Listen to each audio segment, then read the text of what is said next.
Hello guys, good morning. સ્વાગત છે તમારા બધાનું મસ્ત મજાના એક નવા વ્લોગમાં. તો હમણાં છે ને બહાર જવાનું એટલું થાય ને તો માથું ધોયું ને એના 1-2 દિવસ થાય ને ત્યાં જો એ ઓઇલી જેવું માથું થઈ જાય. કારણ કે બહાર જઈએ એટલે આપણે ગાડીમાં દુપટ્ટો ન બાંધ્યો હોય તો વાળમાં બધી ધૂળ ને ઉડે, એટલા માટે મને લાગે એવું થઈ જતું હોય છે. અને મેં જ્યારે આ પહેલી વાર ઓરેન્જ ટી શર્ટ પહેર્યું હતું ત્યારે તમે બધાએ બહુ વખાણ કર્યા, તમે કોમેન્ટમાં વાંચ્યું હતું, તો થેન્ક યુ. તો જો આજે પાછું આપણે ઓરેન્જ ટી શર્ટ પહેરી લીધું છે અને ઓરેન્જ ટી શર્ટ મને એટલું બધું ગમ્યું તમે ખોટે ખોટું મમ્મીને નીરવને કીધું કે મારે છે ને આવા કલરની ચણિયા ચોળી લેવીશ. તો મમ્મી નીરવ કે ચણિયા ચોળી કાંઈ નહીં કે ડ્રેસ કે તો ઠીક છે. બીજું મારા મગજમાં આવ્યું એટલે હું બોલી ગઈ. આપણે ગૌરવભાઈ લગ્ન થાય ને ત્યારે આપણે આવા કલરની ચોળી લેવું અત્યારે વિચાર્યું છે. હવે જોઈ ત્યારે લઈ કે ન લઈ, અત્યારે ખાલી વિચારવાનું જોઈએ. પછી ખાલી કલર હાટોથી વસ્તુ ન લઈ, જે વસ્તુ ગમે ને એ ગમે એ કલરની હોય એ આપણે લઈ લઈએ. જો કે આપણે જયારે ગમે ત્યારે વસ્તુ લેવા જઈએ ને ત્યારે એ જ હોય ધ્યાનમાં મારે તો જો અમારા બાજુવાળા ભાણિયા ભાઈ છે ને સવારમાં રમવા આવી ગયા છે. શું નામ છે તારું? શ્રેય નામ છે. તું સ્કૂલે જાશો? નથી જાતો? કેમ સ્કૂલે નથી જાતો? નાનો છો તું? આપણે બે મેચિંગ કર્યું, તને ખબર છે? તે કેવા કલરનું ટી શર્ટ પહેર્યું છે આજ? હે, યેલો નથી, ઓરેન્જ છે. કેવો? ઓરેન્જ, નારંગી જેવો ઓરેન્જ. કેવો કલર છે? તને એકડા આવડે છે? નથી આવડતું? તો તને શું આવડે છે? લીટા કરતા આવડે છે તને? શેમાં લીટા કરશો? દિવાલે કરશો કે ચોપડામાં કરશો? દિવાલે. તાર મમ્મી ખીજાતી નથી? કોઈ નથી ખીજાતું તને? લે તો હવારમાં બાય જો આજે નારંગી બનીને આવી ગયા છે. જો મમ્મીએ, મેં અને જો અમારા બાજુવાળા ભાણિયા ભાઈએ ત્રણેય ઓરેન્જ પહેર્યું છે. કેવા કપડા પહેર્યા છે આપણે? પિંક નથી, આ ઓરેન્જ કે પિંક નહીં, ઓરેન્જ બોલતો. ઓરેન્જ નારંગી બોલતો, નારંગી. પિંક એન્ડ કેસર ચોટી ગઈ છે. આજે અમારા ઘરમાં ઓરેન્જ ડે છે. કયો ડે છે? બસ આ તો પિંક. તું બપોરે શું ખાશો? ભીંડો. મેં તો હમણાં કઈશ પિંક. રાતે શું જમશો તું? ભીખો રહેશો? જમવાનું છે કઈ નથી, ક્યાંક તો હશે. અમારે જમવા આવવાનું છે. તો આજે આના નાના નાની ઘરે છે ને બધાને જમવાનું છે. બધાને જમવાનું છે, પણ અમારે મારા મામાના ઘરે જવાનું છે એટલે હું મારા ભાભીની નહીં હોય, બાકી મમ્મી પપ્પા નીરવ ત્રણેય ત્યાં જમવાનું છે. પણ ભાણિયાભાઈ ના પાડી દીધી કે કાંઈ જમવાનું જ નથી અમારા ઘરે. અને આજ ગોટા પારણ છે, ત્યાં પ્રણામી ધર્મ હોય ને એનો, એટલે બધાને જમવાનું છે. ત્યાં કઈશ તમારે ત્યાં અમારે આવવું છે એટલે કે કાંઈ નથી. તમારા ઘરે નથી, આ તો મામાના ઘરે ના પાડી દેશ ભાણિયાભાઈ. તો અત્યારે જો અમારા મામાના ઘરે આવી ગઈ છે. સૌથી નાના મામાના ઘરે આવ્યા છે, અહીંયા જમવાનું છે એટલે. અને અમારે ત્યાં સોસાયટીમાં જમવાનું હતું, પણ અહીંયા અગાઉ જ જમવાનું કહી દીધું હતું એટલે આપણે અહીંયા આવી ગયા છીએ. અને જો છોકરાઓને ભણવા જવાનું હોય એટલે છોકરા જમવા બેસી. તો જો ક્રિશુબેન અહીંયા છે ને મોબાઈલ જોવે છે, અર્થુભાઈ અહીંયા મોબાઈલ જોવે છે, ટ્વિંકલબેન અહીંયા મોબાઈલ જોવે છે. અને આને એકને સ્કૂલે જવાનું છે એટલે જો જમવા માટે બેસી ગયો છે. પૂરી, દાળ ભાત અને છાશ ને બધી વસ્તુ એને લઈ લીધી. જોવો નકશું, તારું શાક નથી ખાવું? કેમ નથી ખાવું? હે, તીખું લાગે? શાક ની યાર પૂરી ન ખા તો હું ખાતું? કિશુ તારે શું ખાવું છે? હે કિશુ? મગ ભાત ખાવા છે કિશુ ને. જોવો, અને આને પૂરી ખાવી છે ને મમ્મી જોવો ખવડાવે. તો મારા મામાનું આ ઘર છે ને એની બાજુમાં છે ને સ્કૂલ આવી છે. તો અત્યારે સ્કૂલની પ્રાર્થના સાંભળવા મળી કેટલા ટાઈમ પછી. લાઈક પ્રતિજ્ઞા આપણે બોલતા અને સવારમાં જે પ્રાર્થના બોલતા ને બધી પ્રાર્થના અત્યારે જો સંભળાય છે, કારણ કે સ્કૂલનો ટાઈમ થયો છે અત્યારે શરૂ થવાનો.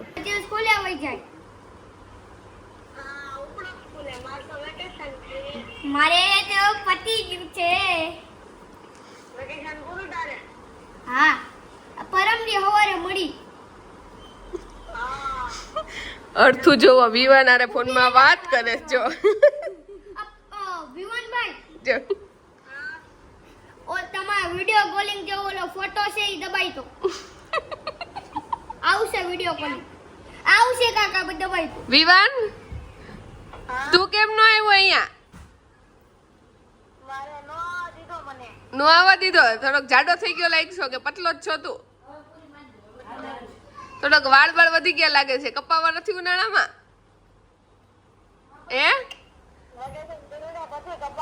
વેકેશન પૂરું થાય પછી? કાઈ નહીં, ભણો ભણો. અત્યારે તો વેકેશન છે. ક્યારે ખુલવાનું તાર વેકેશન? 2 સપ્ટેમ્બર થી. પણ હજી તો પડવાનું નહીં હોય ને, ફરીથી સ્કૂલે જવાનું હશે ને તારે. તો V1 ને રિઝલ્ટ આવી ગયું છે. કેટલા પર્સન્ટેજ આવ્યા તારે? તો લાવો પાર્ટી લાવો. અને સપ્ટેમ્બરમાં નહીં ખુલતું હોય, હમણાં જ ખુલતું હશે. નેક્સ્ટ મંથ કયો એપ્રિલ છે ને, એપ્રિલમાં ખુલી જતું હશે ને પછી પાછું પડવાનું હશે વેકેશન. હા, સપ્ટેમ્બર ડાયરેક્ટ 9મા મહિના ભણવા જ નથી જવું આ ભાઈને તો.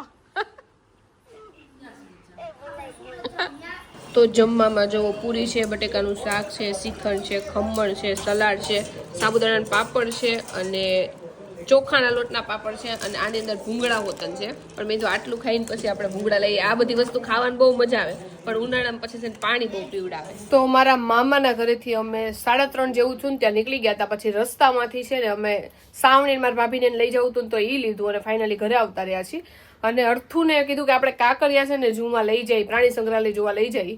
તો અત્યારે અમે કાંકરિયા જઈએ છીએ બધા. તો અત્યારે જો અમે કાંકરિયા જઈએ છીએ ને અમે ગાડીમાં બેસી ગયા છીએ. અર્થુ, હું જોવાનું તારે? અર્થુને મેં કીધું છે કે તને સાપ ને એવું બધું ત્યાં જોવા મળશે ને અર્થુ? હું જોવું તારે સાપ અને ટાઈગર ને એવું બધું જોવાનું. ટૂંકમાં પ્રાણી સંગ્રહાલયમાં જવાનું. જો મહેમાનને લઈને આપણે પહોંચી ગਏ છીએ કાંકરિયા અને બધા લોકો જો આગળ ચાલે છે અને પાછળ જો આપણી ઓલા આજે આપણે લઈને આવ્યા હતા. કારણ કે અહીંયા ટ્રાફિક ને એવું બધું હોય છે ને તો આપણી શું કે પાર્કિંગમાં એમાં દિક્કત થાય એટલે મેં તો ઓલા કે એમાં જઈએ આજે. જો ભાઈ આની ખાલી તમે એક્સાઇટમેન્ટ જુઓ.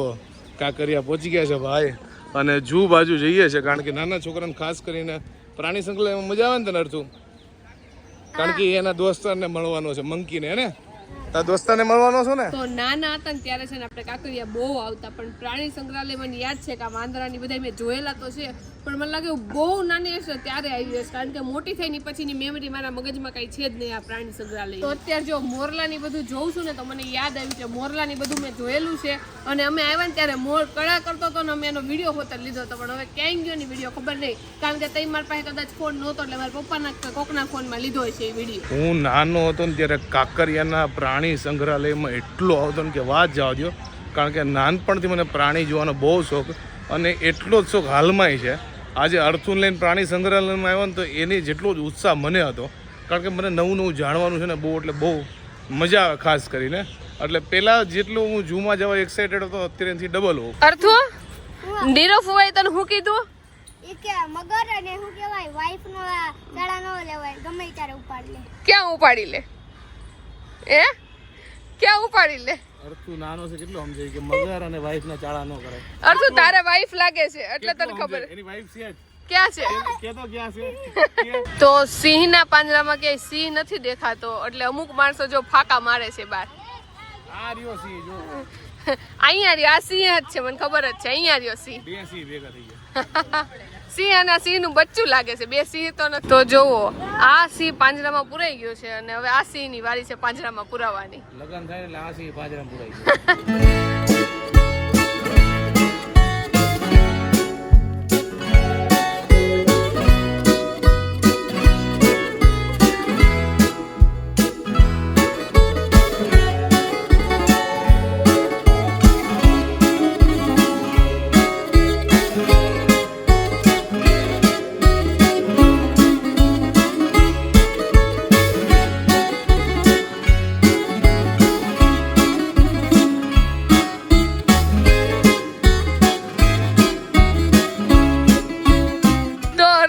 ખબર છે કે મારે છે ને આવું વાઘ કે સિંહ નથી બનવું, પણ કે હા મેં જે હાથી છે મારે હાથી બનવું. કેમ હાથે બનવું સરથી તારે?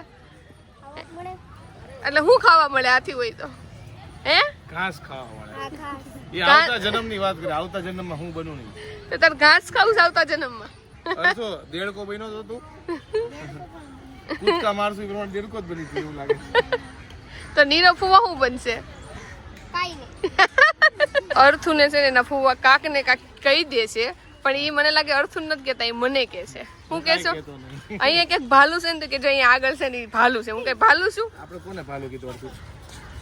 અમે આમ ભાલુની વાત કરીએ. એ તો મને બધી ખબર છે. ઉઠી લઈ છે માથે. તો આ શિયાળ છે ને અમે જ્યારને આવ્યા ને પાછા વળી છે ને તોય હાલે જ છે. એટલે નીરવને એવું કેવું છે કે શિયાળ જો આવી રીતે હેલા રાખે છે ને એટલે જો પતલું છે એટલે જ કે તારી જેમ જાડું નથી શિયાળ.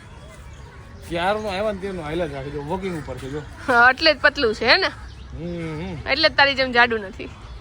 હું તો જાડો થઈ ગયો. તો પ્રાણી સંગ્રહાલયમાં જો બહાર આવી ગયા છે અને મસ્ત જો કાંકરિયા લેકની બહાર મસ્ત બેસવાનું છે અને ત્યાં બેઠા છીએ. અને એટલી બધી ટ્રાફિક છે નહીં, જો ટ્રાફિક એકદમ મીડિયમ છે. કારણ કે હજી છોકરાઓના વેકેશન પડ્યા નથી બિલકુલ. ઓનલી CBSEના એને જ પડ્યા છે. ગુજરાત બોર્ડવાળા લગભગ બાકી છે. બાકી પછી વેકેશનમાં તમે આવશો ને તો એટલું ટ્રાફિક હોય ને કે વાત જાવ છે. જો અત્યારે ટ્રાફિક નથી ને તો ફરવાની ડબલ મજા આવે છે, કારણ કે ગમે ત્યાં જાઓ ને ત્યાં વારો આવી જાય.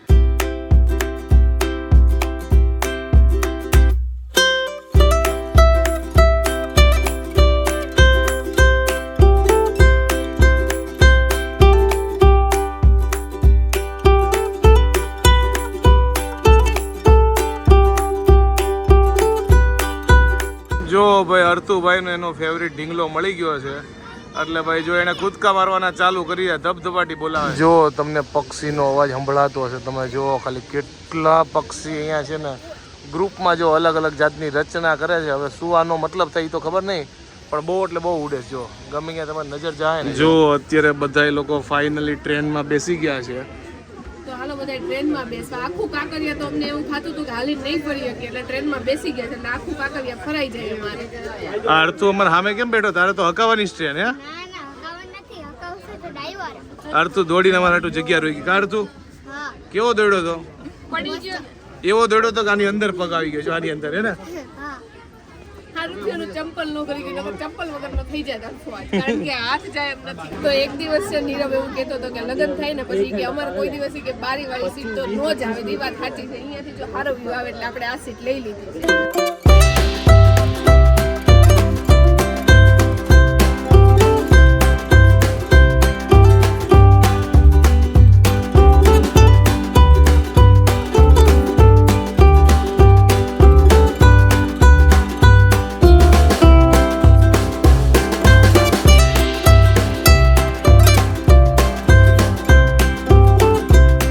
તો જો પેટ એકદમ ફૂલ છે, પણ પપ્પા તોય પરાણે આઈસ્ક્રીમ લઈ આવ્યા છે.